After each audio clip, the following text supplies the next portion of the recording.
We good? We're good. Hey everybody, how's it going? My name's Tyler Ames. I'm a sophomore at the University of UMass.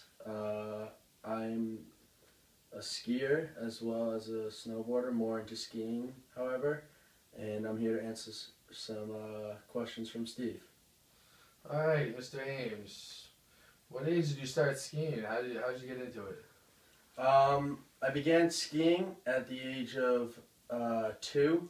I skied from 2 on the leash. When you go down the mountain, you don't really know what you're doing. Your parents are kind of just holding you, and their arms are on their leash. And I got into it because my father actually, when he graduated this university, actually started a company called Sled Dogs, which was basically a ski boot with a blade on the bottom, and it was about a blade this big, and he would go to the mountain and promote this ski that he was riding on, and that's how I got into it. Alright, so you say pretty much your whole life you've been skiing, huh? Yes, I skied from ages 2 to 6, and then I was interested in the switch over to snowboarding, which I also find very fun. I snowboarded from about age 6 to age 16, and then from age 16 to 19, which is how old I am now, I have been skiing. So you made the switch back. Do you prefer skiing now, or? Absolutely prefer skiing.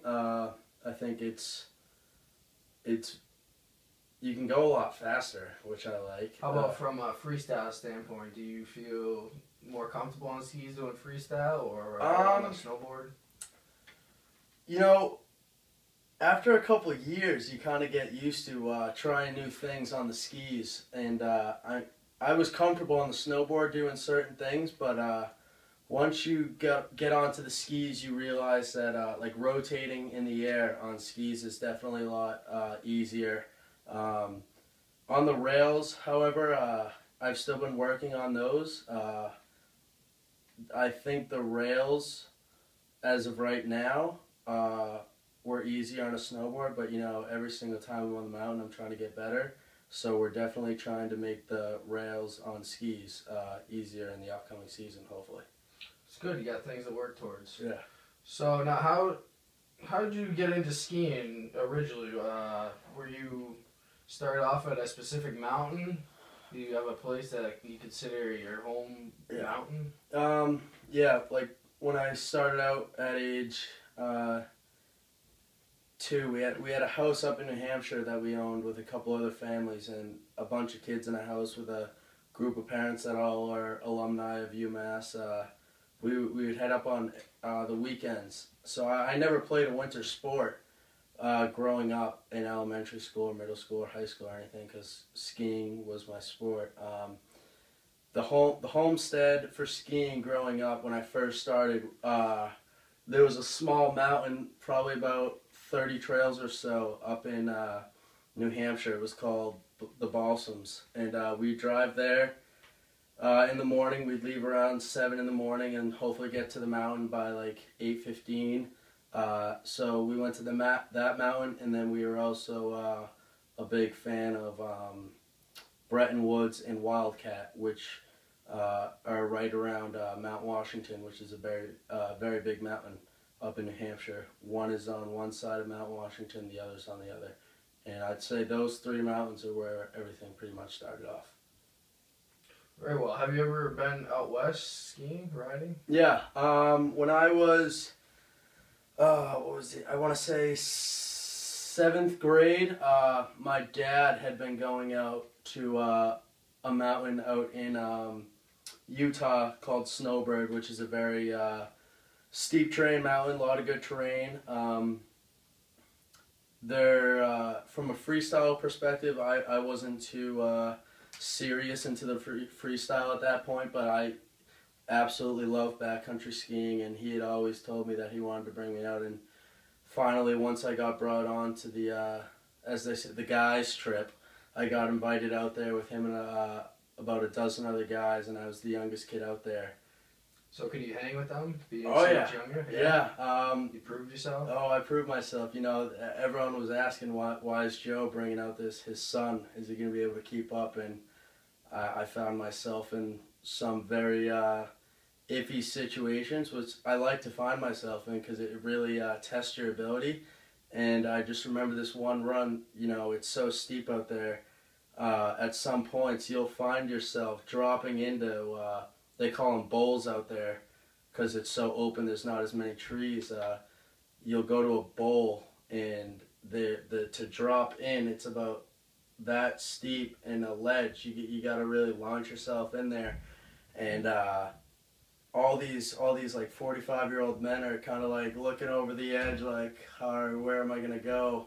And I just remember just sending it off this ledge, and from there everyone was like, all right, I guess this kid can hang for the week. So it was a really good experience. Great mountain to ski at. Recommend it to anyone. The terrain is steep. Be prepared for that. But if I could do it in 6th grade, I'm sure anyone can do it. Very nice. Do you have anybody that inspires you the most while snowboarding? Back in the day, my obviously you have your professional skiers and snowboarders and everything, like the Shaun Whites or the Tanner Halls, who were very big influences to many people, but I obviously didn't know them on a personal level. But obviously my father, because he's family, my mom, because she's family, they both ski. But my cousin, who is about 2 years older than me, who was very good at snowboarding,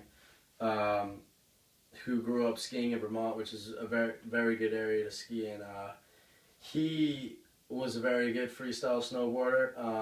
Not a skier, don't get me wrong, I still love snowboarding even though I ski now, but he was sponsored by a few other companies.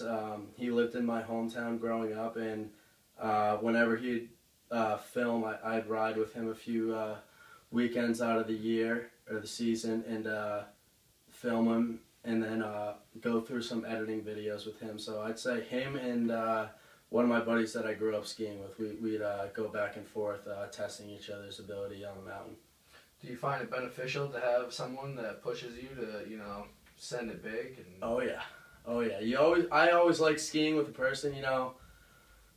Going for a run in the terrain park by yourself is, I mean, you do what you want, but you don't have your buddy sitting next to you telling you, hey, you should try this, I think you have it. Like, it's kind of like a pat on the back when you have someone there to motivate you to go a step higher than you did before. Like a 360, which is one spin in the air, versus a 720, which is 2 spins in the air, is a big difference. And if you have someone there to give you a little motivation to do what they think you're capable of doing, it really helps. It boosts your confidence a little before you drop in from the top to go up to, let's say, a 40-foot jump with a 25-foot gap. It really helps you out.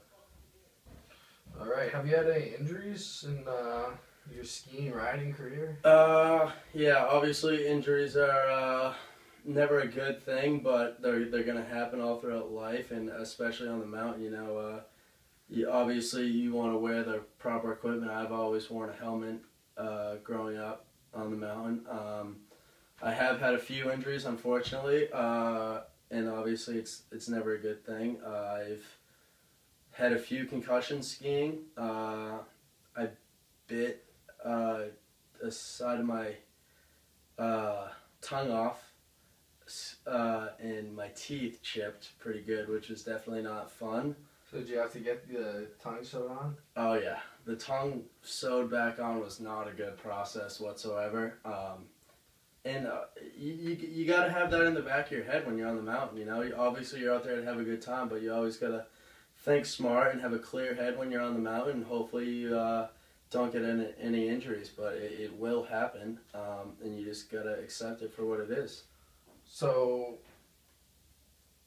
how do you keep going forward after an injury like that? Having your tongue sewn back on. I mean, don't you call it quits right there? Like, what kept you going?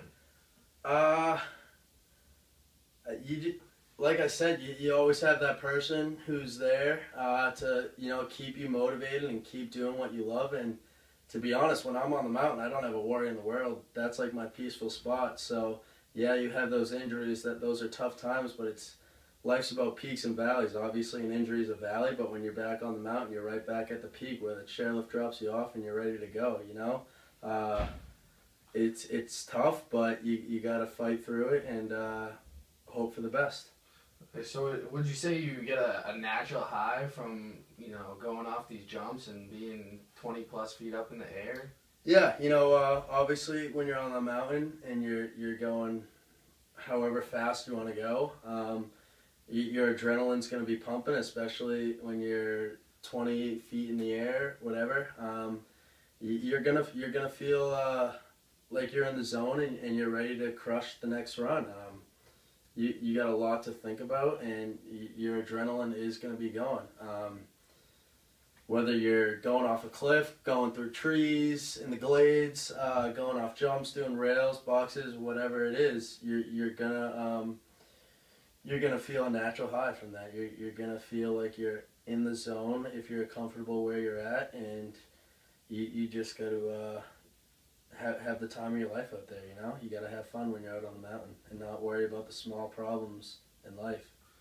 Now you mentioned earlier skiing in the trees was you know, one of your most fun parts of your skiing career. How does that help you in a freestyle standpoint? Skiing the trees, like I said earlier in this, they call it the glades where there's trees, and with the freestyle, like that's cool and all, the jumps, the rails, and everything. That's a blast. I'll do it all the time. But if there's a foot of snow on a powder day, I'm not in the park. I'm gonna be in the natural terrain on the mountain and riding through the trees with the cliffs that are 20, 15, 10 feet, however big it is, 5 feet even. You're still gonna have a blast going off a little drop off that's 5 feet. And when you have a foot of snow, just of natural powder going up in your face versus snow that's being blown early season, you're gonna have a blast in that. You know, out west skiing is fun, but when I go out west, I'm ready to ride the glades, because that's where the most snow is. That's where the natural terrain is, and that's I personally think is where some of the best skiing is in the glades. Right. So how do you compare out west skiing to, you know, the mountains out east here? I mean, this winter, some people are saying that with all the snow that we got, some of the conditions here are better than out west. Yeah. The past few times I've been out west, it's been an absolute blast. But I got a buddy out at Colorado Boulder right now who is a student at the University of Boulder, and he said it was a good season. Don't get me wrong; they had their fair share of good snow, but out here was a very good winter for the East Coast, and it really it was a game changer for the East Coast. It was a good season. We got some of the best snow all over the country, and here versus there, maybe based off of this year was a little different, but in past years, you know, I've gone out west for a week and there's been 4 feet of snow in 1 week. And when it comes to snow, the snow out west is a lot lighter because you're higher up in elevation. Yeah, very dry. Yep, they call it out in Colorado they call it champagne powder, whereas here the snow's a little heavier and a little moister. You know, you pick up snow and it's heavy and you try to blow it, nothing's going to come. Whereas out west, you pick up a handful of snow and it's off because it's so light. So, you know, skiing on the west coast versus here, when you're going down a trail in the glades, let's say, your skis are cruising right through that light snow. Whereas here on the east coast, when you're skiing, you might get a little more tired faster because the snow is a lot heavier on your legs. I noticed that this year, 2 years ago when I was out west at Steamboat, which is a phenomenal mountain out in Colorado, Colorado Springs, they got 4 feet of snow in 1 week, like I said, and it was some of the best skiing I've had. Very light snow, and you know, your legs get tired around 12:31, whereas here, you know, I went to mount snow on a day. On a snow day we had, you wake up early, you try to get to the mountain by 8:39, and